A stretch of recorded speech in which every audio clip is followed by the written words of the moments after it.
co-op mode, round 112. This is the official video game podcast of Secret Friends Unite.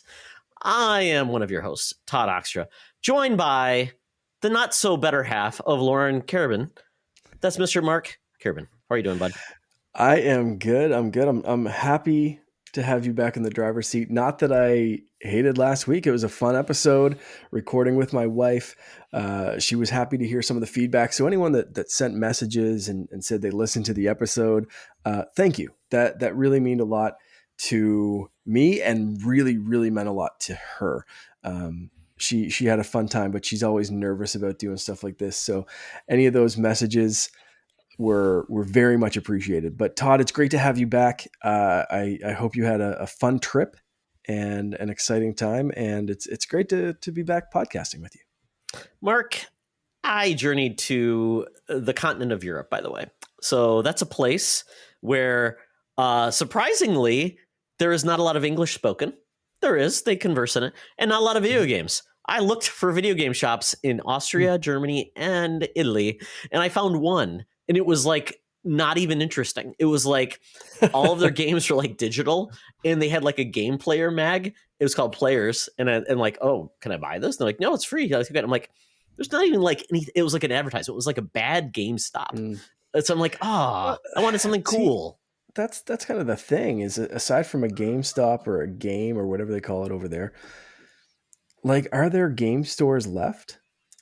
Like, there's not much. You know what I mean? Like, if around here, so if you wanted to find some gaming, I'll say stuff, games, memorabilia, whatever, you'd be going to one of my favorite local places with Atomic Records. But they started off as a record shop and then started bringing in collectibles and stuff. Collectibles, but like retro consoles, then like controllers, third-party controllers for systems that you can't really buy anymore. So like N64 controllers, that, right up to Switch. And then they started selling used games. And just some like general kind of collectibles and knickknacks, but like that's kind of the only deal in town. And you know, there's not many stores left. Yeah, there's not. I'm even looking just on Google Mine. Like, there's a place called Gamerheads. I've never been there. It might actually be in the mall, and they probably have like some modern games, maybe some collectibles.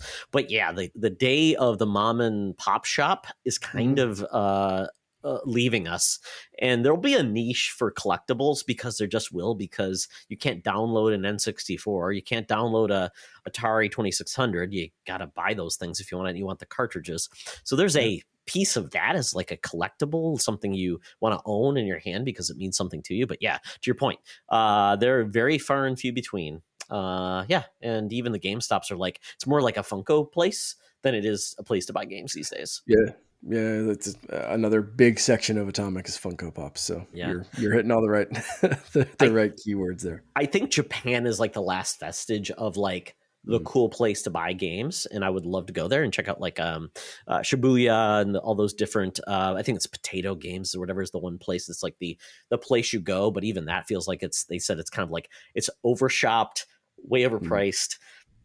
Become more of a touristy place than it is like the place to go. So I'm assuming that's how it is. But you know what? Every once in a while, go to Goodwill or local thrift shop. Maybe you'll find something cool because somebody clears out their junk. But I'm glad to be back. I did do some gaming and stuff on the trip. Not as much as I would like to, but I was also enjoying the trip. So I just did it when I could because it was a different type of trip and I couldn't exactly bring a PlayStation or something with me. And my son absconded with the Switch. So kind of limited amount of means, but we'll talk about that because I played, you talked about it last week, the Ambernick.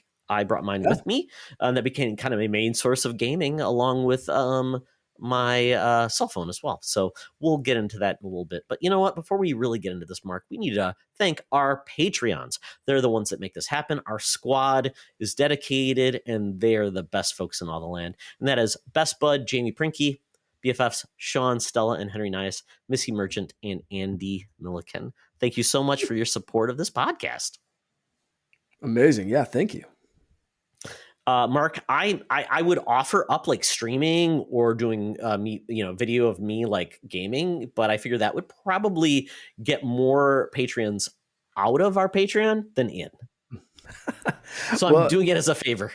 I will share something that Lorena had such a fun time, and I mentioned before that she really liked the getting the feedback and that kind of stuff. So we've been talking about doing something um, for like a Patreon exclusive or for something, but just we're pitching ideas. Breath of the Wild's coming out. We don't know if it's going to be specifically themed or if that's going to be kind of just generally talking. But she wants to do more content, so we're trying to figure out what that is, whether it's streaming or a podcast or something. But she wants to talk, and I want to give her a place to talk. So keep an eye out for something coming soon once we figure out what it's going to be. But there is going to be something there. Well, excellent, because she is obviously the better gamer of the three of us.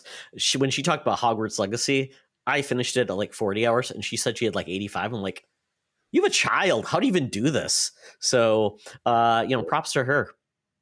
Yeah. Yeah. She plays it when she can. And she's very frustrated with it now because there's a massive bug that's keeping her from completing a couple of things. She's playing on Xbox Series X? Yep. I haven't had any bugs, so that's bad. This is a save bug. So she can't really progress forward. And it's so bad that it's glitching out and even preventing her from reloading old saves. No, from getting some achievements that she's trying to make pop up, because every time it's like the challenge battles. So every time she goes in and enters it, it's 50% finished. You have to complete 2 battle zones or whatever it is, and that's killing her because she's like you said, she said she's a completionist. I am not. It's driving her nuts. Yep. So we'll see if she destroys my Xbox when I'm not looking. Well, I don't know if she saw this today. They announced there's going to actually be a new specific Quidditch game, which is very interesting. So I'm not sure if this is like a live service game. It's going to be a real dedicated game. Very little is known. They showed a little trailer. It looks like it was from like Italy. It didn't even look like it was when I looked at all the things beyond just some of the parts, it looked like it was a foreign language trailer that leaked rather than an official. So there is an official they finally got it out. Okay. They actually did. So it's there's a play test coming up as well. Okay, that's what I saw. It seemed like it was more of like a. It seems like in the style, it looks more like a live service game versus a game you'd spend $60 on. Yep. Yeah. So there's a play test coming up. I'm not sure the specific dates because I have to like log in or something to create something. I'm not that motivated yet, but I'll kind of try that while we're talking just to see what happens. Oh no, I got to create an account. Never mind. There is a playtest coming up though. I got a PR email. Well, you know what? You can pitch the Patreon idea of like Lauren, like Gamers Gone Mad, and just videotape her on your VHS camera. Record her getting mad about the inability to get her achievements. Yeah. So here's the kicker. She put in a like service ticket on the website yesterday and logged in to see today if there's any progress on it. And on her account, it says that there are no service tickets submitted. So where you go to submit a bug has a bug. Sorry, Lauren. Yeah. So if my Xbox isn't lit on fire by the time I get home from work tomorrow, it's going to be a miracle. See, Mark, PlayStation. Right. That'll solve all my problems. Exactly. Just start it over on another platform. It'll solve all your problems. Buy another $500 system. There you go. Yeah. Enjoy. Oh, well. With that, we're going to move to something that brings Mark so much joy every time we podcast. And that is Buy, Rent, Return. And maybe, Mark, I'm just going to hand this over to you because apparently when I pick these, it's like it falls on deaf ears in the group because when I put this there, I picked video game locations. I'm like, this is a place. Would you want to live there? Would it be a place you would love to live there, or would it be the worst thing in the world? So I thought, I'm going to skip the enjoyable places. I want like the best of the worst. So I picked for video game locations of Buy, Rent, Return, Rapture from BioShock, New Vegas from Fallout, and Borderlands. So, man, there was a lot of crunchy comments on this one. No, like I didn't play any of those games. Man, like you guys are the worst. My goodness, infidels in the world of gaming. Guilty. I have played, like I said, in Discord. If anyone's not in Discord and you're listening, join, because that's where we make fun of Todd for these choices. I've played about 4 minutes of total of Borderlands on the PlayStation Vita because it came free with the PlayStation Vita. That's about it. I've played 0 minutes of Fallout New Vegas. I like Fallout games, but I've Mm-hmm. never played New Vegas. And I did luckily play Bioshock, so I'm familiar with Rapture. So let's go. Do you want me to read? I'll read Famous Seamus's first. His essay. Yeah. he he came strong. So thank Ready you, Famous and Seamus, prepared. for Yes, you know what, coming correct and putting everybody else in their place. exactly. So Famous Seamus, he did ask, is this was it cities or the locations The games, themselves, yeah. the games or the locations? So you specified that it's the locations to be like lived in or whatever. So he said, thanks for the clarification. He would buy New Vegas. Sure, Mr. House and his Securitrons run the place, and one of the casinos is run by former cannibals. Sounds sketchy, but it's one of the safest places in the wasteland and has a bunch of resources like water and electricity. Sounds okay. Rent Rapture. Assuming I'm there during the peaceful time of the city, Rapture would be a pretty neat place to live. And even if you're there during the Civil War between Ryan and Fontaine, I think I could survive if I'm smart. Plus, there's the Vita Chambers. So even if I do die, I will be revived. The Carnival of Values will always help you out too. Oh, there we go. And finally, Return Borderlands. So I assume you mean the planet Pandora, which I didn't know Borderlands was an Avatar spinoff. So that's exciting. Might get into that now. That vein in your forehead ready to pop, Todd? My head's gonna fall off from shaking so much. Or the city of Sanctuary. So let's talk about both. Pandora. Everything in Pandora wants to kill you, the plants, the animals, and of course the psychos and raiders who want to kill you. Heck, even some of the companies that make the guns you use want to kill you. And while there are revive stations, you have to pay money every single time you use them. Sanctuary, slightly better than most of Pandora. It's basically a Wild West town, meaning if you even look at someone funny, bang, you're dead. Plus, later in the second game, the city becomes a flying city, which now means that you need to watch your back to make sure no one shoots you, but also watch out in front of you in case you walk into a hole in the ground and fall to your death. Sounds like a lovely place, Todd. That's great. He couldn't have done a better job. I think he nailed it in all things. He had some assumptions. He plays the game, Mark. Damn it. He There we gets it go. right. I did say in the Discord that I was going to copy his homework, but not make it obvious that I copied his homework. However, I'm going to change some stuff because I am going to buy Rapture. I think that'd be a neat place to go. Superpowers, yes. Underwater, cool You love you love city. fish. Yeah, I think You're living in an underwater. aquarium. I'd be happy. I'd be ready to go. So it sounds cool. The music's great. And like you said, even if you're there during the Civil War, I think there's ways to like kind of survive and make the most of it, and pump yourself up with magic juice and gain some superpowers and whatever. Just avoid the creepy children, and you're good to go. But since I met the creepy child voice actor, I'm not that scared anymore. So, haha. Oh, was that at your panel that you did at the show? Yeah, yeah, Oh, that's so cool. yeah. So I'm gonna live there. That's gonna be my buy. I am going to steal the description of New Vegas because it sounds like one of the safest places in the wasteland, which isn't saying much. But I'll go by what Famous Seamus said and trust his judgment. And yeah, definitely returning Borderlands because that sounds like a hellscape. Claptrap Mark, sounds kind of fun though. yeah, you're going to get a My lot of butt, buddy. jokes as people kill you many different ways with many different guns. I mean, that's really Right. the heart of it. Yeah. It's if you enjoy that wit and sarcasm among the throes of death. You know what? I'll give you a pass. I'll give you. You know what? But Mark, you get the next one. I can't take this pressure to make sure I satisfy your whims. So you get the next one. I'm But gonna do locations, and I'm gonna just pick 3 different Pokemon regions and watch your head explode.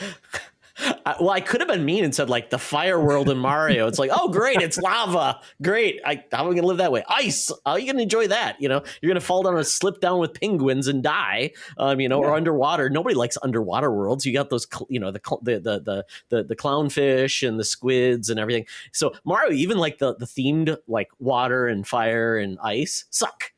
No one yeah, wants to live there because you're gonna no. die. So yeah. What about you? What are you feeling for your Byrant return here? It's kind of interesting because I would say, even though it's not the most stable, I feel like it's the most stable of the three, and that is New Vegas. It's Vegas essentially in a shitty, draw of a horrible place you're in, but it tries to assemble a sense of like luxury and fun, gambling. It feels as much normal. So I'm like, if anything, I like Vegas is a great place to visit. Don't know if I want to live there. And once again, if cannibals are the way that they're filling up the buffets, not a great thing. But if I don't Agreed. know and they cook it pretty well, I'll never know anyways. So I'm taking Vegas, buying it. Rent. Wow. I'm probably gonna say Borderlands because hopefully maybe I got a fighting chance. I get some cool guns. I'm having a Okay. good time, drinking a lot. It's like you being in college, but in the worst place and to be in college, drinking a lot and shooting guns. So if that's the thing.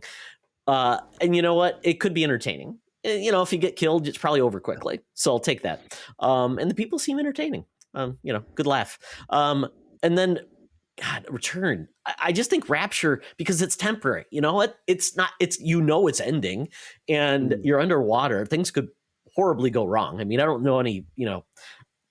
And you've got crazies. I mean, just think of like what the people look like. You've got like fascists. I don't know. I mean, it seems like a cool place. Everything was chill. That Mm. doesn't last very Yeah, long in Rapture. We know that. fair. So, folks, let us know what location you'd pick. And if you'd fire Todd at this game, let me know. If anyone has suggestions, you want to throw a Byrant return at us, fire off in the Discord. We're always ready to go. Someone else pick one for us, and we'll play a little Byrant return that way. So we'll take your suggestions. Absolutely. Better than mine, always. So with that, Mark, I thought, a lot has happened in the world of Nintendo. So I thought we'd do a little bit of news stories because we Ooh. haven't checked in a while because it's kind of fun. And we've talked about like what was going to be our topic, what was going to happen. But I'm like, you know what? I really dig the latest Nintendo news. So let's start there. First news topic is something that's new and could be its own topic overall, but I just wanted to focus on this one. It's Nintendo Live 2023. This is in Mhm. Seattle. It's happening in September. Nintendo hasn't really they started hosting these events in Japan, I think in 2019, I believe, and now it's happening in the United States. They've done their road shows where they've been at like the Mall of America in different towns. They just basically give you some swag and you play your games. This one feels a little bit different. It's in their home turf. It sounds like it's going to try to make it a real event, community and talking about playing the games. You're the Nintendo guy. What do you Mhm. think? Is this just going to be like a just a consumer type of thing, or is this going to be like a big Nintendo PAX like event where everybody comes together and there could be big things? I I would like to think that it's going to be a giant PAX kind of thing, but I feel like it's going to be a little bit underwhelming. I feel like they're gonna say like, "Hey, play the latest Nintendo games," and it's gonna be like, they'll have like Super Smash Brothers and Mario Kart 8 there, In Splatoon 3. like, yeah, like it's not gonna be like anything new or they'll have a live stage with some performances and some competitions and that kind of stuff. But I think even those will be a little bit muted. I don't. It could be amazing, but I have a feeling like it. I think it's going to be better than like they pulled up in a van with like 4 Nintendo Switches on it, and you can kind of play that. But I don't think this is like a PAX or an E3 competitor or anything like that. But I mean, it is kind of cool. Like we just saw Star Wars Celebration happen in London. if Nintendo wants to start doing like a Nintendo celebration and really doing it like that, get the developers, get some special guests, show off some new stuff, maybe do some like big tournaments. But like one thing that Celebration didn't do, like there's a lot of stuff on YouTube now that they kind of cleaned up, but like a lot of the panels weren't live cast. So if you couldn't make it to London or you couldn't get a ticket to that panel, you kind of missed a lot of stuff. So I hope Nintendo takes a page and improves on what Star Wars did and actually live streams the important stuff, not just for like, hey, who can make it to Seattle for this one specific thing? You know, so we'll see. You know, I hope that they do this right, and I hope that they make it a big kind of thing, because I'm still kind of high off the Star Wars Celebration news, but I know anytime I expect Nintendo to like really come swinging with an event, it's kind of like, yeah, we've got some Wii U's set up with Nintendo Land. Enjoy those on a dead system. Yep, here's a pin. We'll see.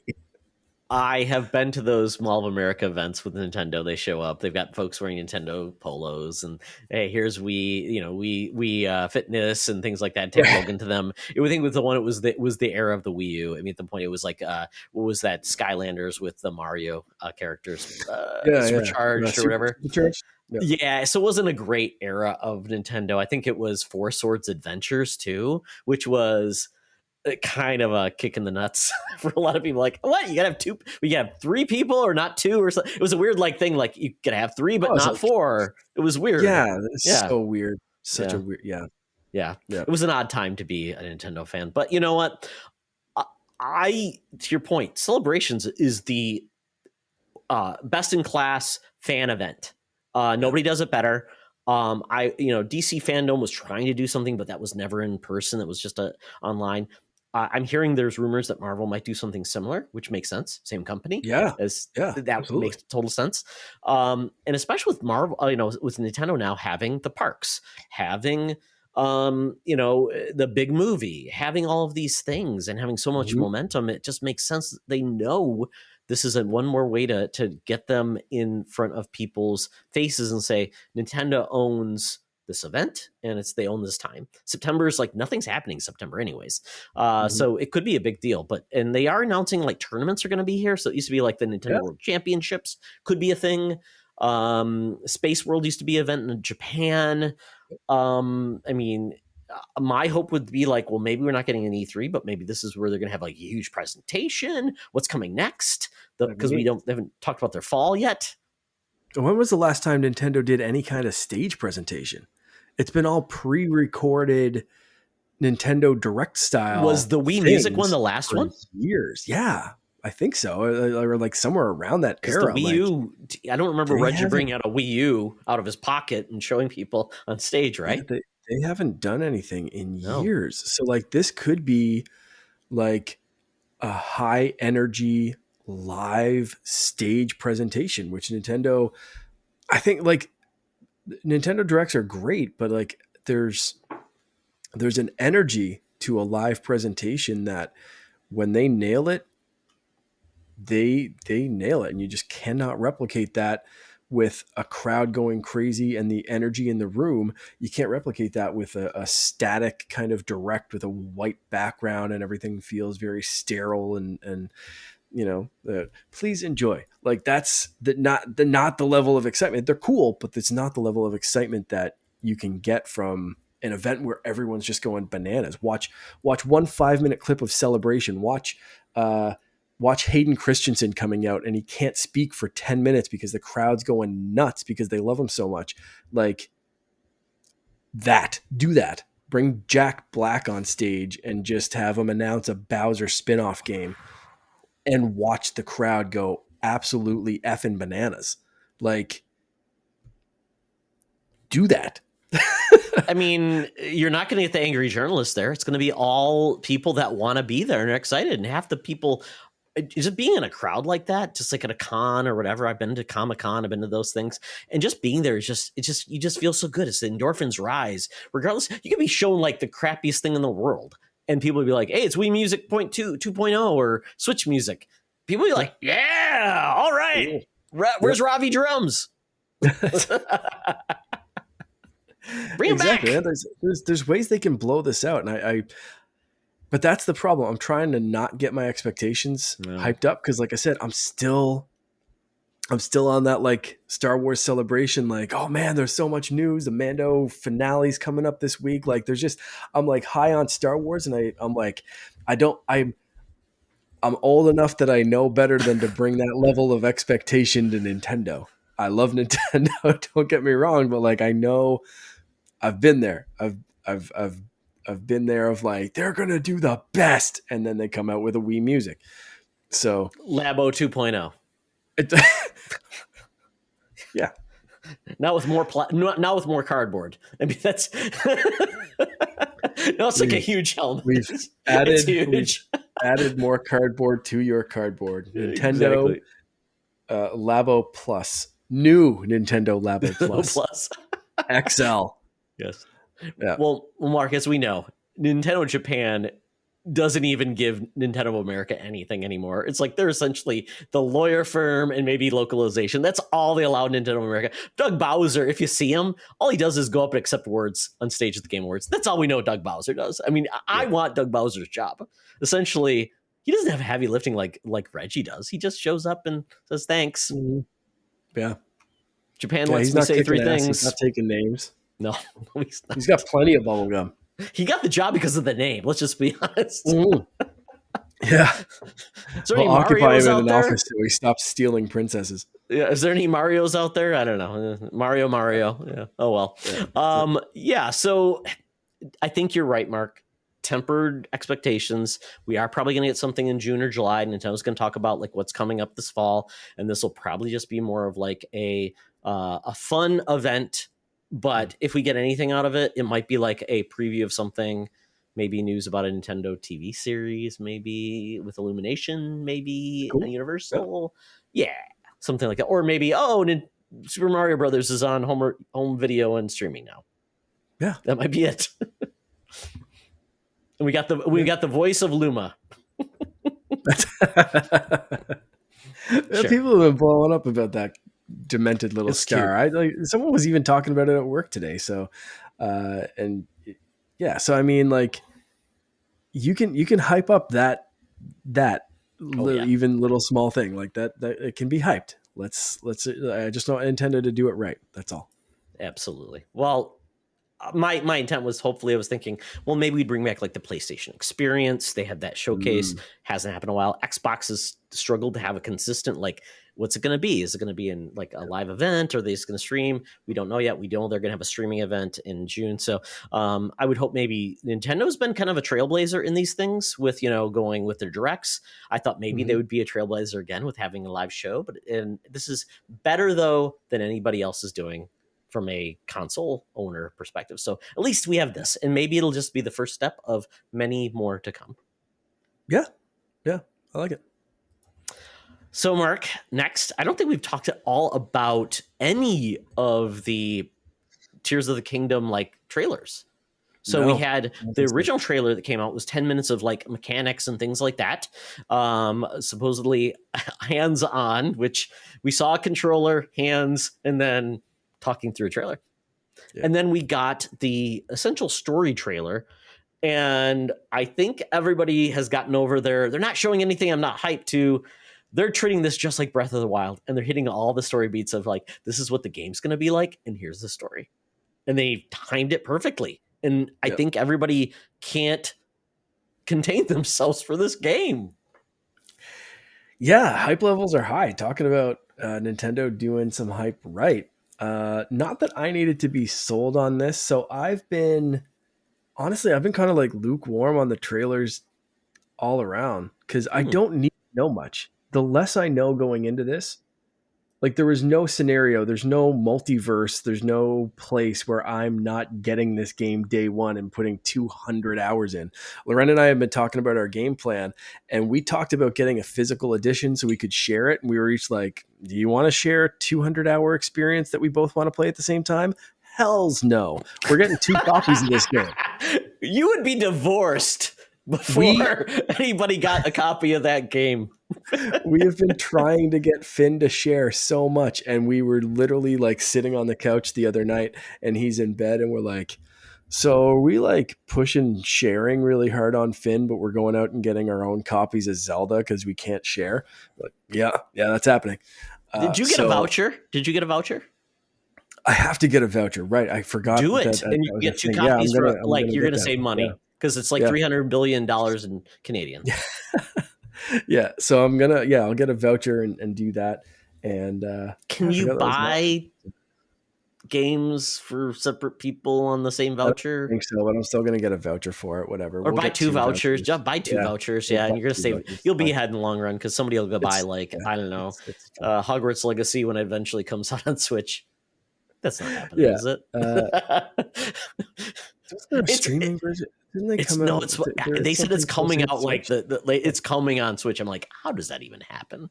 Yeah, that's wild. But regardless, if there's bugs on the Series Expert. Anyway, but I did watch the trailers. They look great. The mechanics look cool. It looks like this game is just going to be like we all thought Breath of the Wild was like this game that you're just like, I can think up a way to break this, and I'm gonna like this. Just seems like next level. Like I want to attach a Cuckoo to a shield and see what happens if an enemy hits it. Like, does it get attacked by other chickens, or like what? Because if you hit a chicken in Ocarina of Time enough times, then like the horde of all of them come and attack you angrily until you go inside a building. It's like the rats in Dishonored. Yeah. So will that happen in this game? Can you attach it to a shield and have the enemy hit you and just be like, haha, chicken power, bugger? So, and they'll just like attack the guy that attacked the shield chicken. I'm gonna try it. You can't put living creatures attach them. I'm gonna try. Oh my God! Here's a bokoblin as a wheel. Got 3.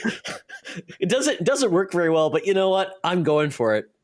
It's fine. Yeah, it's good. Or 4 horses attached. I've got like 8 horsepower. Oh yeah, absolutely. I'm building like a carriage for sure. Just attaching a bunch of horses to it. Lionel. It'd be like a horse-driven Lionel carriage. Oh, I like it. Yeah. So this game looks like you're going to be able to break it. The story looks dark and awesome, and a mix of like the darkness and weirdness of Majora's Mask and Twilight Princess. Looks like Link's arm, and some of the stuff looks and sounds. The sound profile is very similar to Twilight Princess and the Twilight Realm, giving off those big kind of vibes of, yeah, like I said, even the same musical kind of notes. So I just can't wait to play this. I don't need to see anything else. And honestly, what I saw was, I was like, yeah, cool. Looks cool. I'm going to watch it for this. But otherwise, like just take my money is basically where I'm at right now. How are you feeling? Wow. I'm impressed. I really am. And Mark, with me, Nintendo, that phrase rarely comes up. But to me, Breath of the Wild was a great experiment on just doing something completely different and just using a physics engine and things like that. I think it lacked in story for me.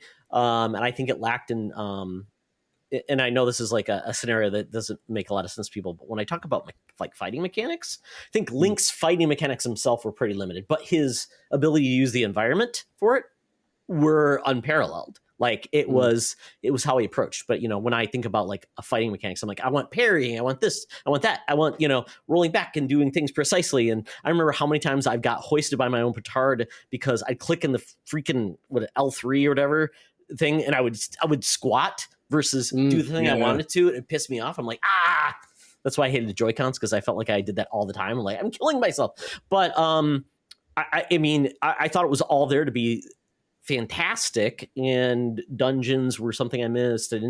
I hated the shrines. I'll be honest, I hated the shrines. Felt like busy work. I didn't enjoy them at all. I'm like, but I have to do it because I need X or this. So, and exploration to me was just never. I never felt that the reward for exploring was that interesting. I'm like, yeah, it's a better vista. Oh, great. So I'm hoping that this is a little bit more.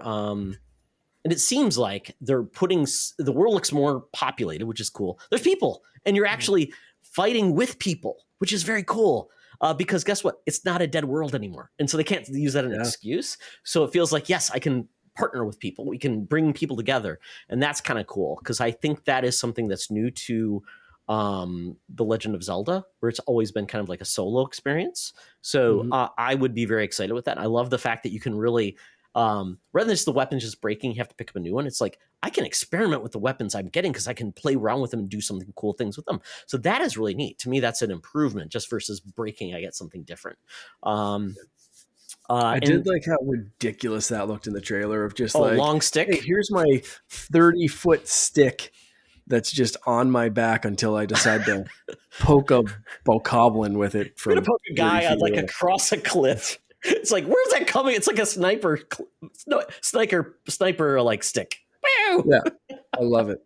It's so stupid, and I love it. It's crazy. Yeah, and then like the fact that you can launch through ceilings. If there's a ceiling, you can launch it. I'm like, I don't even know how they figured that out because you think that would break the system. You have the ability to reverse trajectories of like projectiles. So they showed it with a rock coming down to going up to the heights of another plateau because it's a very vertical game this time. But they also showed it like it's a guy like that was launching like almost like a catapult, and you could freeze the catapult projectile and have it go back into the catapult. Dude, when he sent a rock back in an Octorok, yeah, come on, who hasn't played a Zelda game and just got smacked with one of those rocks and just been like, I hate you so bad, and you got to time the shield or whatever, or the slash at the right time, and it's just like, no, freeze the rock, send it back in your stupid octopus face, and like call it like that was so satisfying. I want to do that. Yeah, I mean, it's a really cool experience, and even things that like didn't make sense to me, like the fact that he's launching with a rocket. Why is there a rocket? Do you see that where he had the rocket on his shield? Like, why is there a rocket in the? I don't know. And like at this point, I'm like not even questioning. I'm gonna counter that with another question. Why hasn't there been a rocket in another Zelda game? That's true. Because that looks awesome. The only thing missing for me is loft wings. Like, just bring those back. You don't need them. They're delightful. You don't need them. Apparently, don't need them. Definitely want them. You can scale and go up and glide, and you're good to go on there, and it's a good time. So I think, and I showed Logan the trailer, and he was blown away. He had so many questions. We watched that story trailer multiple times. He was pausing, rewinding, because he's big into the lore. I'm not really. And I mean, this is Ganondorf, not Ganon, who's going to be involved in this. Very cool. His voice is voiced by a guy from Critical Role, which is neat. Bringing new voice talent, which is awesome. And Logan first thought the villain of this, and may be, because I think there's some things, might be Demise. So Demise, which Logan had to remind who it was. Demise was like the first villain. He's kind of like the guy who started everything. He was in Skyward Sword. Basically, he's the guy that keeps everything essentially continuing. Like Link gets renewed as the hero of time.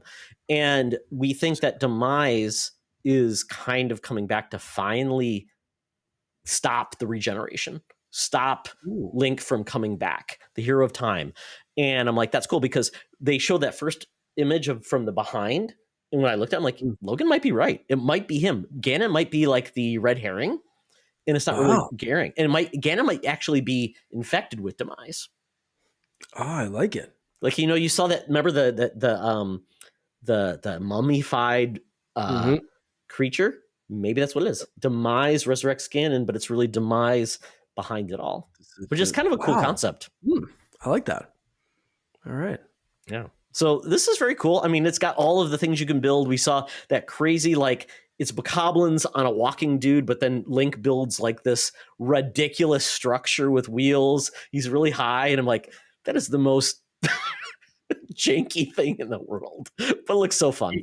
He's really high sounds like an apt description for whoever came up with that concept. It's going to be so much fun. And it's like, I think Nintendo, it's still one of the first times that Nintendo learned, maybe Mario Maker might have been the other time, Nintendo learned what people could do with the tools they gave them. And they said, let's incorporate that into our game. I think they saw everything that people did to break Breath of the Wild. And they said, you know what, let's just do it. Yeah. Like the fact that the traversal of like, I'm going to freeze this thing, hit it a billion times, and I'm just going to glide on top of it, or making a structure that shouldn't fly. Mm-hmm. Yeah. Yeah. I think you're right. Like that's the vibe that they're giving out. It's just like, you can't break this because we broke it on purpose. Have fun. It's fun. Seems It's fun. ridiculous. I Yeah. love it. Yeah. Nintendo is on fire. The only thing I think most people would say, I wish this was on a Switch 2. But you know what? It's going to be on Switch 2, hopefully, and run at 60 frames per second and look beautiful. And because we know what the Switch hardware can do. And this is the last Breath of the Wild was developed for the Wii U, brought to the Switch. So if anything, this should perform better because it doesn't have to support an old system. So it should be better. But once again, I think people are like, yeah, give me Tears of the Kingdom at 60 frames per second, it's buttery smooth, no pop in, things like that. They would love that. Yeah, for sure. It's time. Yeah. And then very quickly, I don't want to give any spoilers, Mark. I did see the Super Mario Brothers movie with Logan on Friday. We had a blast. So much of us were just sitting there looking at and going, oh, look at that. Look at that. Look at that. Look at that. Look at that. And there's just too much to catch on one viewing. So it definitely is a crowd pleaser. And that's all I will say, because I know you have not seen it yet. And this potentially will be Finn's first movie, although you don't want to wait too long. Although this movie's probably going to be in the theaters for a long time, but still, you don't want to wait too long because you don't want to get spoiled. Yeah, that's the issue. I mean, and so far so good. I haven't been spoiled for anything that I haven't seen in the trailers. But yeah, I was thinking about going this weekend, and then I thought it's too close to opening. I don't want to take Finn to a packed movie theater where he's going to be go to the earliest matinee, like a 10 a.m. Yeah. So I did look up. There was a 10:30 show that I almost bought tickets for on Saturday, and then I decided against that. But we'll see. I'm still nervous. I think he's a tiny bit too young to really sit through a movie. Sure. And so the point I'm at right now is, do I go myself and see it myself and enjoy it without him distracting, taking to my parents or something and just go? Or do I take him first, then go see it myself if he ends up like losing concentration and we have to leave or something like that? Like, he might sit there. He sat through a couple of movies at home, usually, little breaks. But I think if I give him enough snacks, like popcorn, cheesies, whatever, and kind of, have him just kind of there, there's a possibility. But I'm nervous about just because I'm not nervous about like, having to leave the theater. I just want to see this movie so bad. So Mark, I'm nervous, like selfishly nervous of like, yes. I don't want to leave after 30 minutes. That's why I would say, Mark, get rid of your parent guilt. See it without him. He won't remember it's his first movie. See it by yourself, or give him grandparents and see it with Loren. See it yourself, because then you'll know when you can say to Flynn, or you can say to Finn, you can say like, "Oh, buddy, this is coming up," so you'll be ready and prepared to get him cued to certain things. And if you know there's going to be a part like he's going to be scared of, because I will say there's a part that I was a little worried about kids being scared. It's the Luigi in the dark scary part. Might be a little too much for him. So I would recommend you seeing it first, and then once you saw it, you can then understand like, could he handle that? And you won't be disappointed you have to leave, because you're like, that's fine, buddy. Yeah. You watch part of it. When it comes out on video, we'll have it at home and you can watch it together and you can enjoy it on your own and you can manage himself. But I think that's probably the best. And I've been there with Logan. Things happen, but that might be the best thing for you. And you can then prepare him. And if you want to take him on a matinee and then he doesn't manage it, you're like, okay, that's cool. I know what happened. Exactly. Yeah. So yeah, maybe I'll see it this week myself then, or with Loren or my Hmm. brother or someone that wants to see it with intent Yeah. mode, and then we'll figure him out in a couple of weeks. Because he'll Because never it's say, not like he can do "Dad, you 3D. betrayed me. You saw it without Yeah. me." Yeah, he's too young to know And that. we have to wait till it's in a smaller, crappier theater Yeah, because he can't do 3D because there's yeah. no chance he's leaving glasses on for an hour and a half, two No, hours. So it would be yeah, so good I in gotta 3D wait anyways. probably. It's, And yeah, I will I say, it heard it's probably would be really good in it 3D. is good in 3D. Yeah. Yeah, So that's all right. Yeah, that might be the plan. very That good, might be the very plan. good. Yeah, highly recommended to everyone to check it out. Have a good time. I did see the D&D movie as well. Hmm. Based on a gaming theme. Absolutely loved it. It was awesome. I was so tickled pink. It's a really good movie. Nice. And have Yeah. you seen Tetris? We talked about it last week, but we I didn't get need to your see Tetris. I rating. it's Okay. my Apple TV Plus. I keep forgetting I own the service because I've been catching up on Ted Lasso, and I'm like, oh yeah, yeah, I gotta watch it because I've Yeah. been watching Shrinking as well. So it's my radar. So I've been working out, so might as well watch it on the treadmill. So thank you for Yeah, reminding me. absolutely. Yeah, super entertaining movie. I Love it. almost I Love those almost put it on movies. earlier again. So, yeah, it was really good. I love those. Well, very good. That was a little bit of news bite Nintendo. I mean, it's a rare news discussion point. We'll obviously talk Yeah. about more about gaming news when we get into like the big E3 era, but whatever it's going to be called, the gaming summer fest, Summer of apparently. yeah. Yeah, exactly. But we're going to talk about gaming. So this is a gaming podcast, and we always talk about that like last, which is ironic, but it's fun. It's World of Games. Works. So Mark, yeah, because you kicked off the emulation with Ambernick last week. You had some trials and tribulation. I had Mhm. some experience about it too. We're going to talk about emulation in our bonus round. So what Yeah. have you been playing, man? Not much, honestly. Other than retro stuff, I've hardly been touching anything. Loren's still when we have some free wind down time after Finn goes to bed. She's been focusing more on Hogwarts Legacy. So I've been playing some retro stuff. So um, I've got my 3DS here. I've modded or hacked or whatever you want to call that, and the tribulations with my Ambernick, that's going to be repaired hopefully sooner rather than later. I've got a part on the way, so thumbs up for that. Customer service Ambernick is really, really good. So if anyone saw it and was like, hey, they're the company in China, is their customer service all right? Yeah, I'm here to say that they're very responsive. It could take a little while because of the time difference, but like pretty much like an email or two per day. And after a couple of days, it was sorted and the new parts on the way. So yay. But so now that I'm like in this kind of retro vibe kind of thing, I'm like, where can I play some cool retro stuff? So I've got my 3DS loaded with some things. I've got my Super Nintendo Classic that I loaded with some extra games as well and kind of filled up the memory on that. And I even decided to check out while I was reading about some Super Nintendo stuff. I read about the Dolphin emulator working really well on a Mac, specifically Oh, because I the thought you were going to M1 go or the elsewhere, M2. Mark. I thought you were going to talk about it on the Xbox because there was a No. way on the Xbox Series S and X Hmm, to load Dolphin on that. Because interesting. fun fact, Xbox Series S and X, you can pay $20 to get the developer mode, and Right. essentially you can have certain things happen on your Xbox, which made it a great emulation box. Well, they even did better and said you can just actually load this app on the Xbox in retail mode, meaning you do nothing at all. Xbox just closed that loophole. So I was thinking you went that direction. No. You can still do the developer mode, pay $20, and still experiment with emulation and the Dolphin on your Xbox. But this is cool on the Mac, yeah, because just like PC, Yeah. Dolphin is a cool Wii and GameCube emulator that actually even ups the bar to say, hey, Wii and GameCube can do this. Guess what? With modern computing technology, you can do this. Yeah. So Dolphin for like the Mac, specifically if you're using an M1 or an M2, like Apple Silicon, it's really good. They just made a metal compiler. So metal's like one of the graphics things that Apple uses, and that makes it run so much smoother than like an OpenGL or something like that.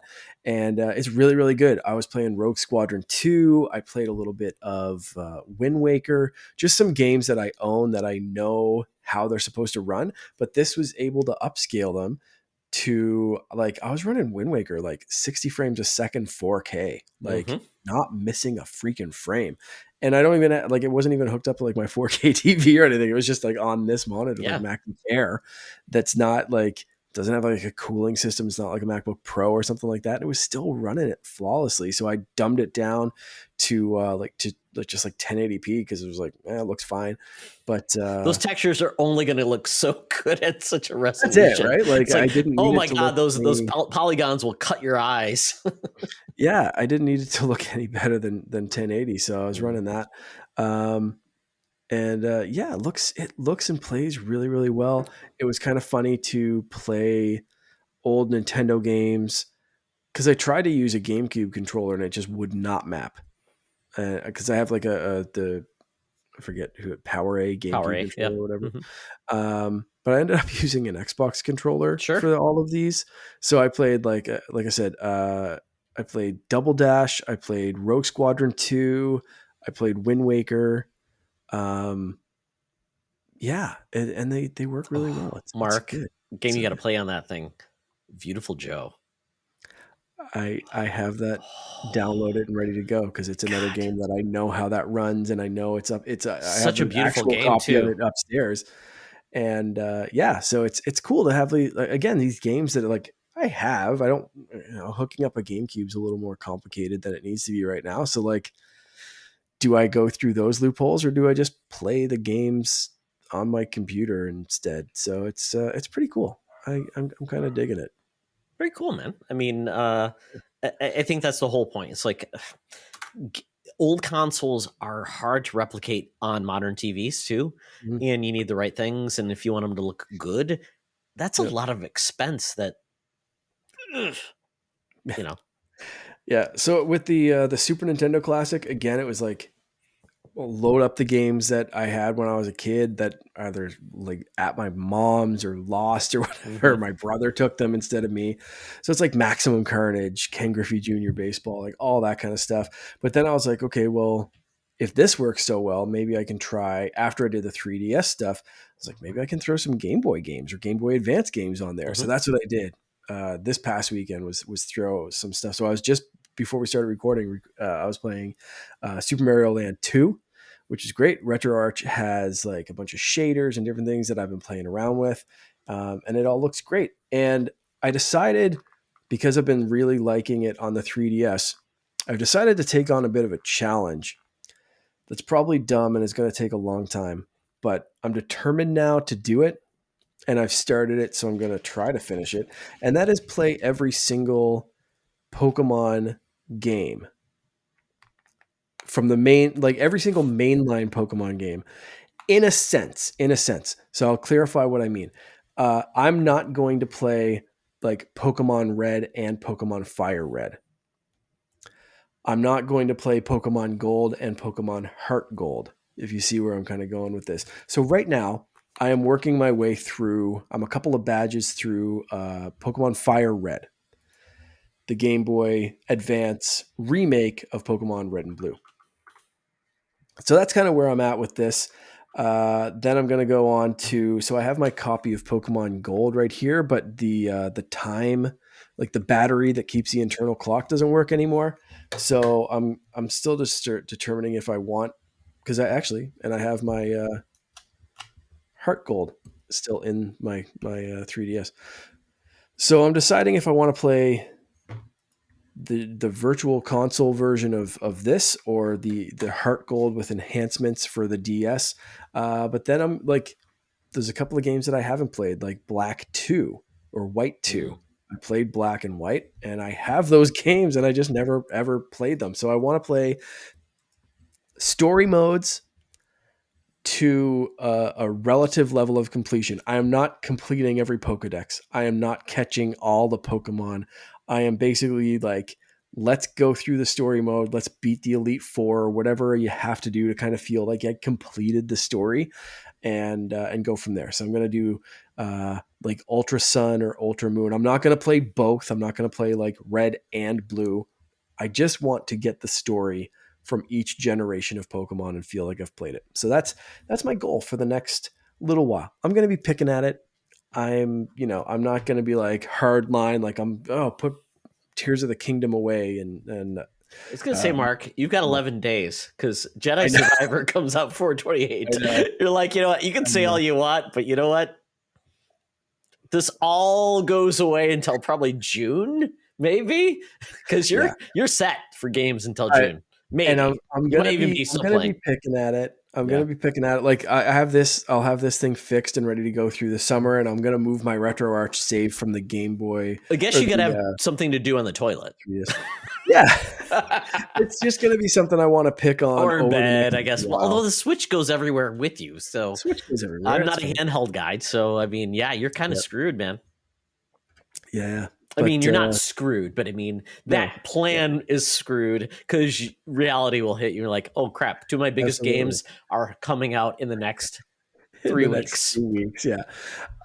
And I know that. I know that 100%. I definitely know that, and it's gonna be put on the back burner. But it's something that I've never done. I've never played kind of like back to back to back to back to back to back to back Pokemon story games. It's always been a couple of years in the difference, right? It's Sure. been a while since I've played some of them. I fired up my copy of Black the other day, or White, whatever one. Black, yeah. And that's the first time I fired that game up in years. I'm going to say that was released in maybe 2011, 2000, Was that a like somewhere around there. So DS? like Was something that a like DS it's game? yeah. And I fired that up because I wanted to see what ones I still have the carts of, what ones still work, what one, like Are you going to do what the ones. opposite though? Like the one you didn't play? Not necessarily. No, I don't Okay. want to go buy new stuff or like try to Got it. find stuff or like, Okay. if I have a copy of it, I'm going to play that. If I don't need to emulate it, I'm going to do it that way. Because hopefully, if I do these, even though if I'm not doing 100% like Pokedex completion, hopefully I will still be able to move a few of these to like Pokemon Bank and then to Mm. Pokemon Home. So I'll kind of complete that collection as well a little bit more.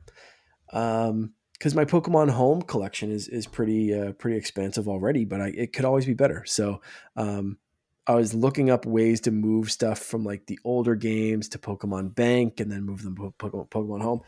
It's convoluted. It's a pain in the ass. But if I'm playing them anyway, there might be something there. So we'll see. So if that's the my reasoning for like if I don't have to emulate something, I don't want to because I want to be able to keep this stuff going forward and say, okay, I'm done with this game. Let's move the 100 Pokemon that I caught over to my Pokemon Bank and then move them over to my Pokemon Home and have my collection of each generation of Pokemon of like, here we go. Let's move them Is that into. possible with those dead consoles? Yes. They have kept Pokemon Oh, Bank going. It is now free. It used to be a paid service that I paid for, but if you fire up your 3DS. 3DS, I checked this out. Pokemon Bank still That's there, still crazy. ready to go. It doesn't work back from every generation, but the virtual console, and this is why Sure. like playing Fire Red was kind of a Hmm. choice because that doesn't work. But the virtual console versions do, so that's why I might do the virtual console version Got of it. Gold because it can move to Pokemon And Bank and then you brought every potential Pokemon game on DS or 3DS or yeah, whatever that you could digitally, right? So you should be yeah, good. I yeah. mean, I have pretty much everything. got it. Until Nintendo decides to, I guess, tickle you a little bit in the sweet spot and say, by the way, Nintendo Online, now you're going to get all the Game Boy and Game Boy Advance Pokemon games, unless you're Mark That's insane. Carabin, and we're not allowing it because you own an Amber Dick. That's it. That's exactly what'll happen. They've been tracking Uh, you. Yeah. And the only ones I realized, the only ones that haven't been remade in some fashion are black and white Hmm. for some reason. Because we've gotten pretty much everything else, like Heart Gold, Soul Silver, Brilliant Diamond, all that kind of like we've gotten all these remakes except Black and White. So that's the generation that I'm very excited to play because I haven't played it since it was released. Nintendo, So, Nintendo, if you're listening to this podcast right now, you're speaking to your audience right here. Just put these games out and make Mark happy. He'll make it easier for he'll me. pay top dollar. Top dollar. I will. Yeah, it's sad, but because I have them all like And make right a here. custom But I will 3D, make a custom Switch OLED with the black and scheme. Yeah. Yeah, because they apparently need more Switches in the Caravan household. That's it. Yeah, I think we do. Yeah. So that's enough of my rambling. That went on way too long. What have you been playing? Oh my goodness, Mark. It's been a fun time. Like I said, I was in Europe. When I came back, I beat Hogwarts Legacy. 40 hours in. So pleased with the game. I wasn't a completionist. I got to a point where I needed to be, and I finished it. I had a great time. That game, apparently, it exceeded WB's expectations by over almost 300%. That's insane. And it's only on next-gen consoles currently. Only on PS5, only on Series X, not on PC, not anything else. Because just imagine when that goes to like standard gen. Yeah. I mean, it's going to sell another whatever. Great game. They will put out a sequel. They'll do more things with that. I enjoyed it. I understand all the controversy, but it was a hell of a game. And I thought it was great. And I'm not even the biggest Harry Potter fan in the world, but it was great. Let's see. On the trip, because I had limited capabilities, so I did a couple of things. So I brought my Razer Kishi mobile gaming controller for my oh, by the way, I bought a new Pixel phone. I got a Pixel 7 because my Pixel 6 Pro screen, it's curved, broke and shattered in so many ways. I hate it. Oh, no. So the Pixel 7 though has a flat screen, much better. I hate curved screens. So I actually played a crap ton of Vampire Survivors, the mobile app. Not not streaming, but just the mobile app. Yeah. I did it like with my handheld, with my touchscreen. It's great. And then I played it with. I still have it on my phone. It's great. It is such a goat on this thing, and I'm so glad I got this. I mean, you can get the backbone or whatever you want for Apple phones and things like that. The Razer Kishi, I think, even has a Apple version, but it's so good. Yeah. And Mark, I'm horrible at the game. I am. Before I had not gotten past like 4 minutes. I got past like 10 minutes and I could do more. And it was just so addictive. And I'm like, I could be looking out my bus window in Austria and Germany, looking at the sights and these beautiful things. I'm like, nope, I'm killing vampires and doing this thing. It was so much fun. So Vampire Survivors, and they just put out some new DLC. We've got some story content coming out. It's super cheap. Still one of the best games in the world. I loved it. It's great on mobile. It's free on mobile too. The game is just free to play, and you just buy the DLC. So it's really good. You do not need an Xbox or PlayStation or anything else to play it. So get Vampire Survivors on mobile. It's great. Do it. Also played the Ambernick. Ambernick 35. RG35XX. Rolls right off the tongue. Exactly. I got the Atomic Purple. You got the standard gray NES version. We both upgraded Game Boy version. It looks like the original Game Boy. Exactly. Yeah. So we both put on the Garlic OS, which is based on the Onion, which is on other things. I struggled a bit at times with it, but I finally got it to work. I changed the theme. It was really fun. And I mainly focus though on the arcade versions of games that you can't buy anywhere, like Simpsons Arcade or the Spider-Man arcade game back in the day, or the Punisher or Aliens versus Predator arcade games. So much fun. So easy to do. It was just wonderful, unlimited quarters, playing those games. It's a hoot. And I think it's great. I did not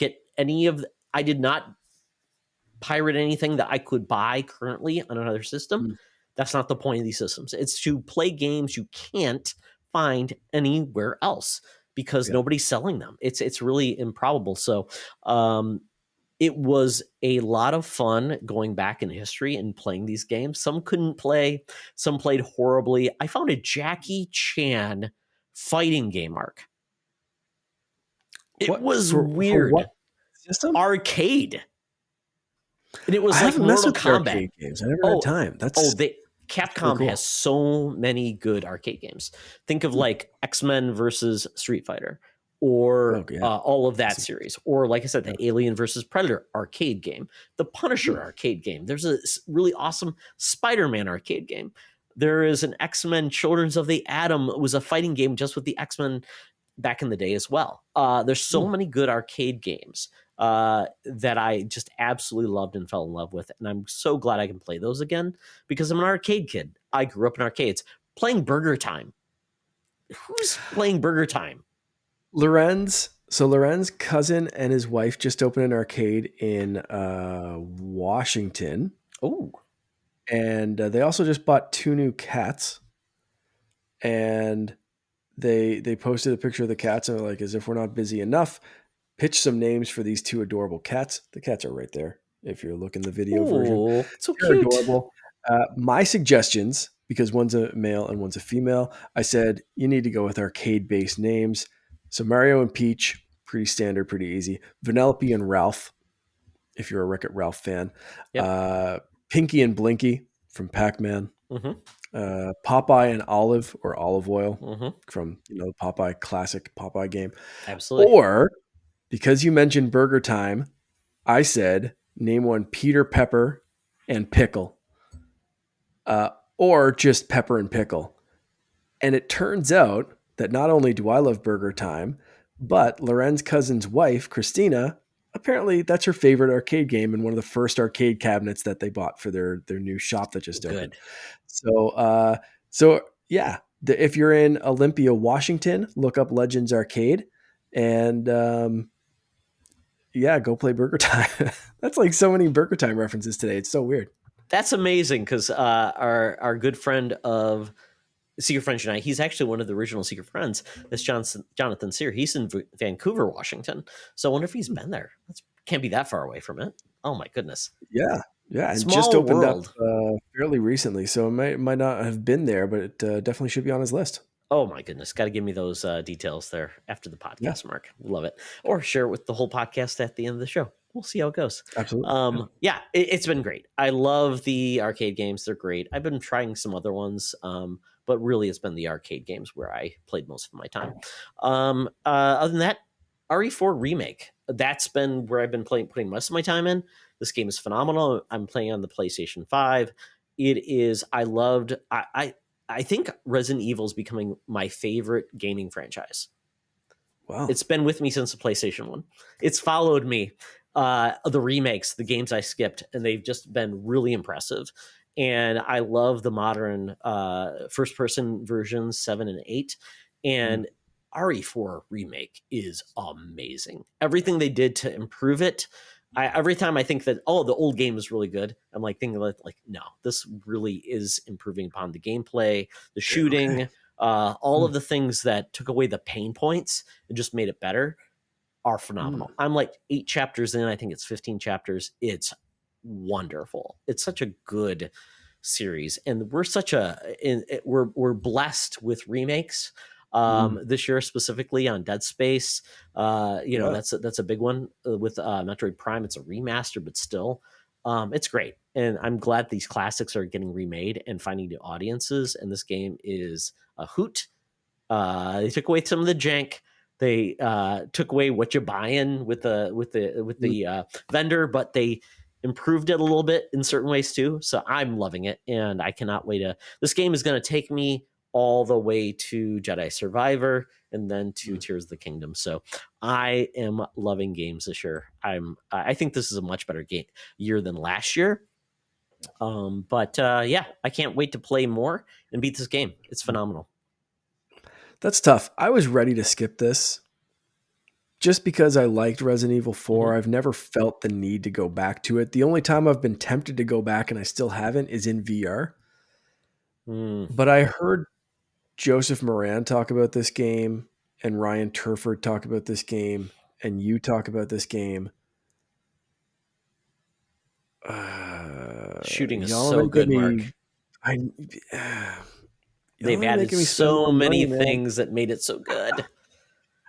Do you have GameFly in Canada? Because I tell you, that's what's don't. keeping me in business. Does your I library rent don't. games? Sean Yeah, Capri maybe always I'll go talks check about that out libraries later. renting games. They do. They have. They do rent games. I'll have to go check that out Yeah, because that do might be the that. way to do it. I think so. Yeah. All right. Tax dollars at work. Libraries rent games. My Or I'll wait till libraries. it goes on sale because I'm still Yeah, not like in a rush. But like I think I can't. I don't think I can skip this completely. So like so good. I have to get to it eventually. I think it's a good game that you and Loren could like hand off the controller too, Mm, because it's like points. It's like, ooh, oh my goodness, what? Oh, it's creepy. But you know what? Yeah, it's really good. But yeah, I don't know if it's a game you have to rush into. It's a game that could yeah. wait because I'm not sure after Tears of the Kingdom what you're looking forward to, except maybe Pikmin. So maybe Yeah. Starfield, but that's not until November now. And Yeah. yeah, Starfield's definitely high, super high on the list this year. but that's But later in the year. yeah, I might be able to fit Resident Evil in at some point. Yeah. So we'll see. Very, very good. Well, that's what I've been gaming. So really, after that, I guess it's time to get into the, kind of we've talked about a little bit, but the bonus round of emulation being at a critical mass. I mean, Yeah. everybody's talking about it. Every way you can play classic games, it's essentially Mhm. other people are trying to fill that void other than the console manufacturers that actually do it now. It's funny because Nintendo has their Nintendo Online, but they are so deliberate at how they release their games. It feels like if you're lucky, you get a game a month. And so at that Yeah. point, it's going to be the big ones. And then you may never know what you get again. And Mhm. what you bought previously on their systems, they're not allowing you to bring forward this gen. I would say the same thing with PlayStation. They have their classics tier on their PlayStation Plus, but rarely, you never know what you're going to get. Yeah. You get maybe some upgraded games from previous platforms, but the PlayStation Vita essentially dead on arrival. PlayStation Plus, PlayStation Portable as well is dead.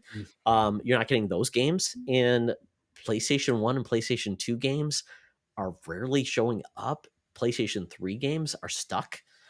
Xbox, they had their backwards compatibility heyday, but that's Yeah. essentially ended now too. So with that, people are filling the void until the console manufacturers say, "Hey, we're going to get you those games in an affordable way, or Yeah. remake them." So, Mark, what do you Yeah. think? I mean, is emulation uh, the necessary evil? Is it a good compromise, or is it just a placeholder until someone come forward and say, you know what, we're going to charge you for it, but we're going to make it Mm. convenient and reasonable to carry forward? For me, emulation is that I'll say almost necessary evil or stopgap measure of this game's not going to be released again. This is not something I'm going to be able to pay someone to play again. I mentioned something earlier, Ken Griffey Jr.'s Major League Baseball for Super Nintendo. They're not going to release that on the virtual console. There's no way that that's going to come out again.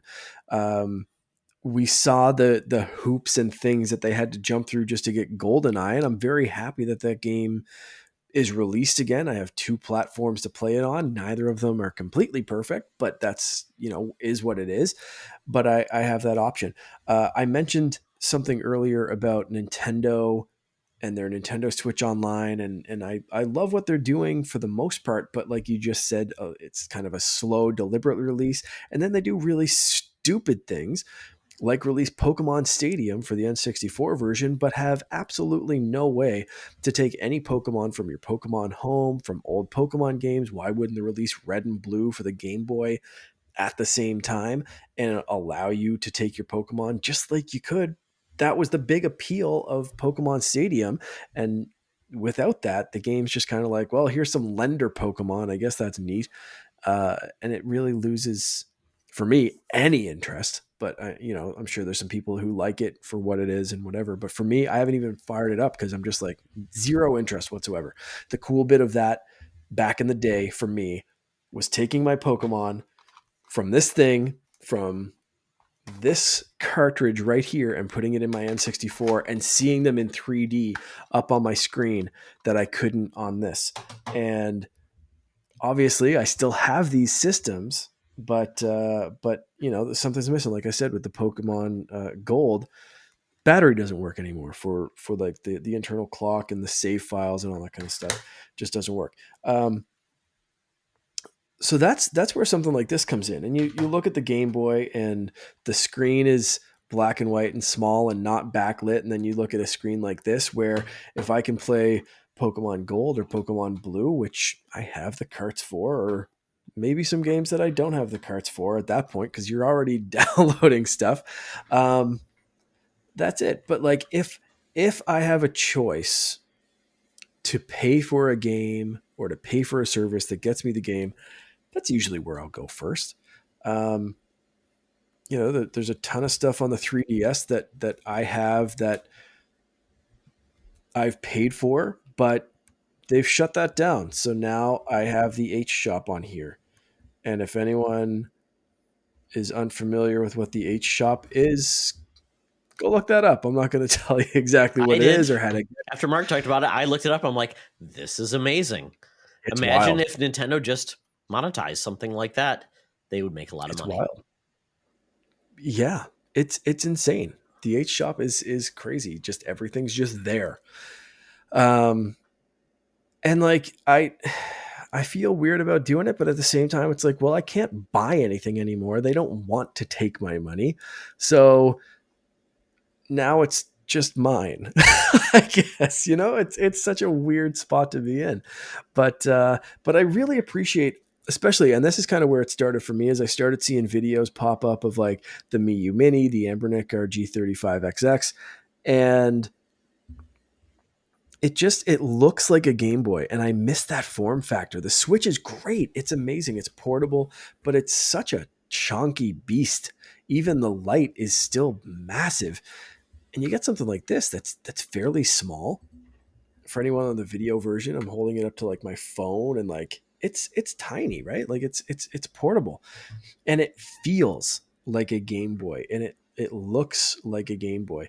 And that's kind of what appealed to me about this. Like I said to Todd, like I said earlier, like you've been testing out arcade games. I haven't even thought about that because I wanted to play Game Boy and Game Boy Advance, Game Boy Color, some Game Gear games. My Game Mm-hmm. Gear is sitting over there, but it doesn't work anymore. The cartridges don't work. The thing fires up for half a second with brand new batteries in it.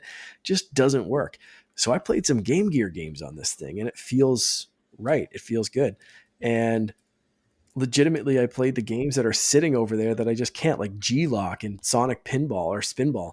Um, so for me, it's bringing back those games that I own. Why can't I play them? Time sucks.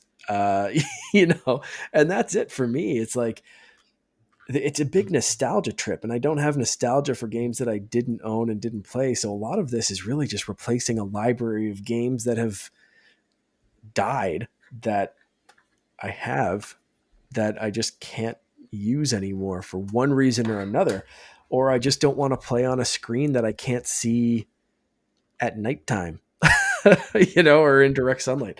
So for me, it's an a necessary. I don't want to say necessary because it's not necessary. Gaming's a luxury, but it's one of those evils that I'll toy with just because it's like, well, there's no legit way to do this. So there we go.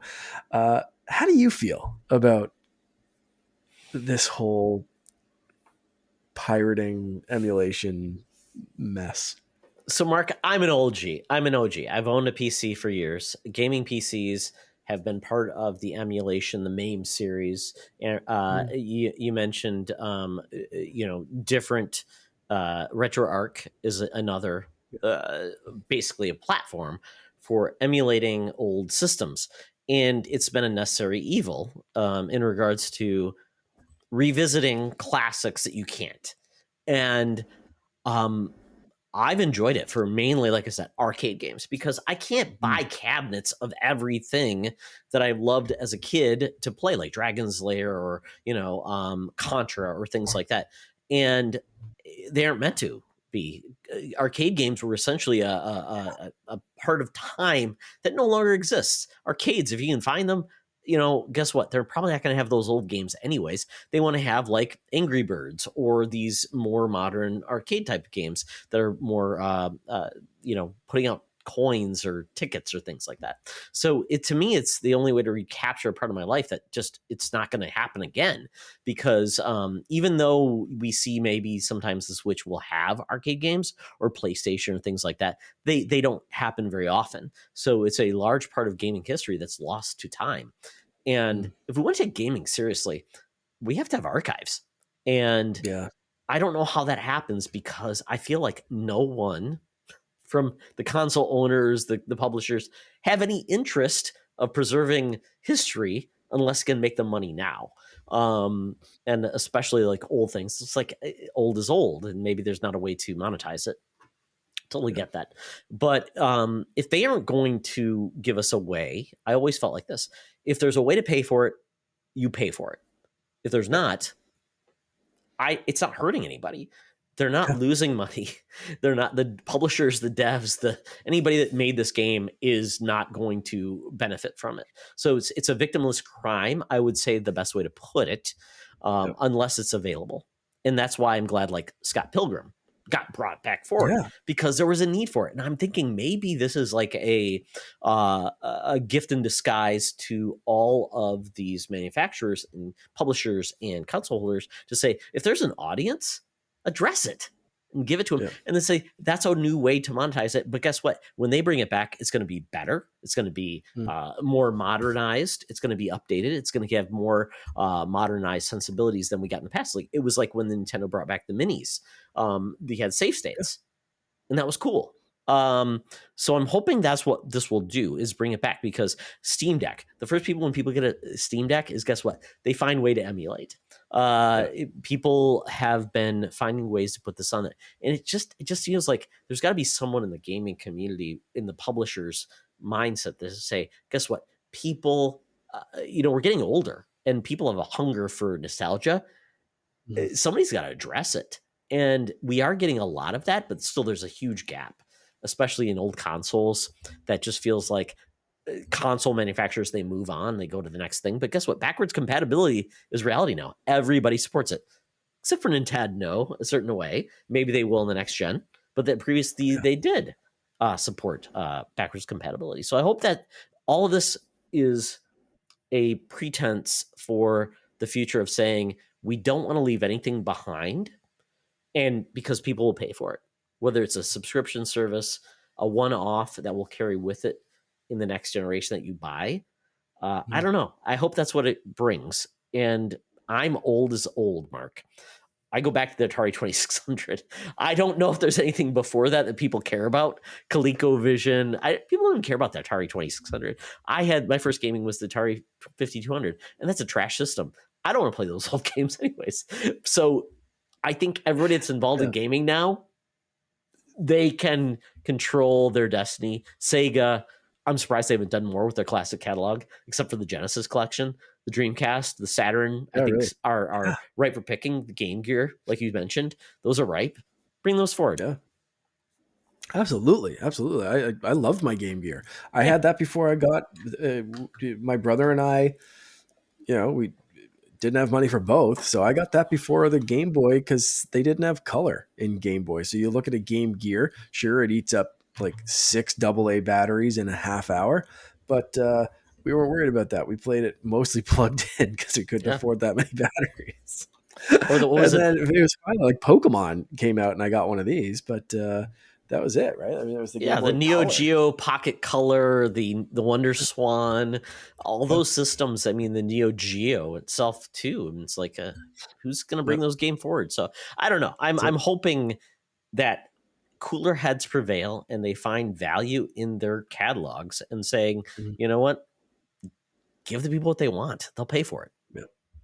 And you look at something like in some ways, a very premium product like the Analog Pocket that's available. And I looked into the Analog Pocket and they the screen on that's just ridiculous. It's amazing. But they've cut some corners elsewhere in like the quality of the plastic and stuff that I've seen of like, easily scratching or scuffing or whatever. But if you're unfamiliar with an analog pocket, it actually plays your old cartridges, which is awesome.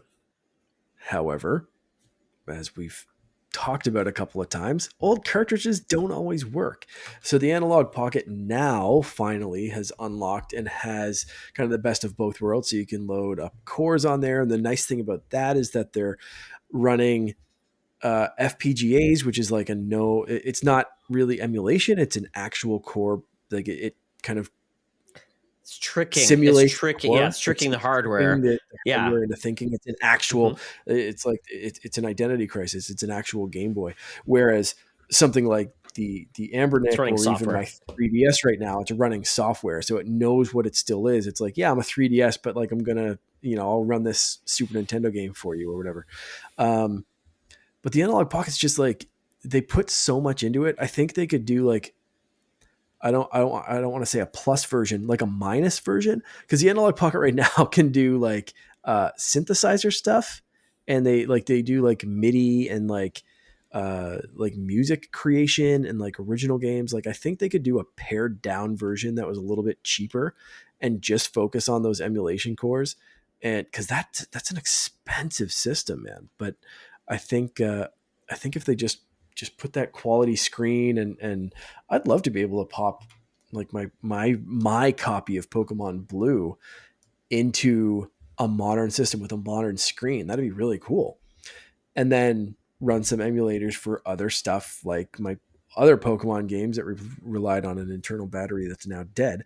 Um, that I like that idea of the best of both worlds, but you either pay a massive premium for it or whatever, and it's if that's for you though, if you have an actual physical collection, man, look into the Analog Pocket. It's a Absolutely. fantastic looking device. The screen on it just blows me away every time I see a review or anything for it. It's like it's tempting just based on that. And and this thing was like $50. So when I say it's tempting, it's like it's very tempting because of what it does.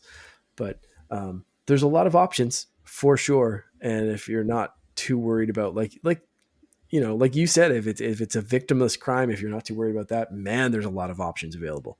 Oh yeah. It's To your point, Mark, you think about the analog pocket. There's also the analog NT. So those are like actual right. analog Yeah. based systems to play NES, SNES, Genesis, whatever, as well Yep. to the cart you own. But that is a shrinking option. Nobody's Yep. making carts anymore, and those carts are not getting better with age, unfortunately.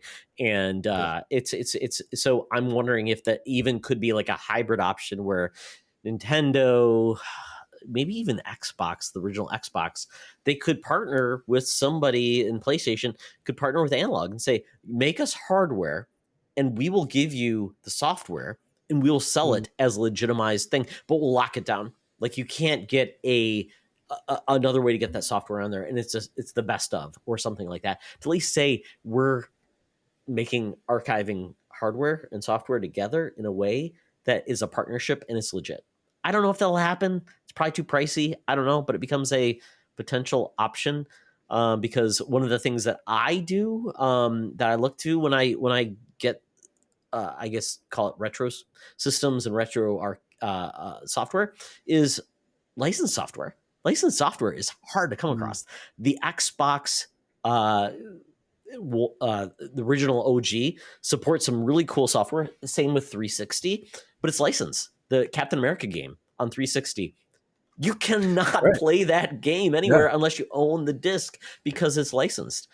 So I own that, and I got a 360 for that to play that game. So there's always going to be loopholes no matter what because licensing in games is a horrible reality that just takes good games away from us. Mm. Yeah. Yeah. Actually, and that's one game I was playing on the when I grabbed This thing was the DS version of the Captain America game, because Oh, I yeah. had that back in the day. I have no idea where it was. I still have my Ultimate Spider-Man and my Thor. No idea where Captain America There's was. a Green Lantern game that's great. The Batman the Brave and Bold game on the Wii. It's probably not going to be playable, awesome. which is one of the best games on the Wii, by the way. So yeah, good luck with that. Pretty much. It's horrible. Oh, well. Let us know your thoughts on this. We want to keep things on the up and up, but we want to make sure that people, if they have a passion for old games and they can't find a way to pay legitimately to do that, we'll help you out. But we want to make sure that everybody's doing the right thing in regards to supporting the gaming industry. But with that, Mark, I think it's been great to get back together to talk about gaming. So tell people how they can keep in touch with you. The best possible way is through Discord. For Seek Your Friends Unite Discord, the links are in the show notes. Join us there, and we can talk all things gaming. But if you want to get me directly on pretty much everything as _Canardian, I've been a little less on Twitter lately, just because I've been finding Instagram a little bit more engaging, and have some chats and group chats and stuff going on there, and found a little community. But I'm still poking around Twitter, especially if someone tags or messages me. So _Canardian everywhere. Excellent. For anything really not Secret Friends Unite, check me out on Toxtra on Twitter, talking about sports, video games, all things fun. But for all the business that we do and all the creations we make, it's Secret Friends Unite. Basically.com is where you can reach us for everything we do. Our patreon.com/Secret Friends Unite. Our Twitter @SecretFriendsU, and also our Discord group and our YouTube. My goodness. Leave us a review. Leave us for our podcasts. Leave us or subscribe to our YouTube content. We'd love it there. We thank you for following all things we do. You guys are great. Our patrons are awesome. That's all I have today on our podcast. So it's been a great time to catch up on the world of games. If there's anything you want us to hear us talk about, let us know on all those channels. Yeah. Yeah. What he said. I can't say it any better than that. Yes, I'm trying to transition out of this show. Well, thank you all. And remember, folks, it's always better to game together. This podcast is part of the Secret Friends Unite podcasting network. Visit secretfriendsunite.com for more great shows, articles, news, reviews, and more. Secret Friends Unite podcasts are available on Apple, Google, Spotify, and other podcast services around the world. If you'd like to be part of the conversation, you can join us on Facebook or our new Discord server, or follow @SecretFriendsU on Twitter. Please subscribe to Secret Friends Unite on YouTube and visit our merch store at tpublic.com. Just search Secret Friends Unite. Thanks for listening.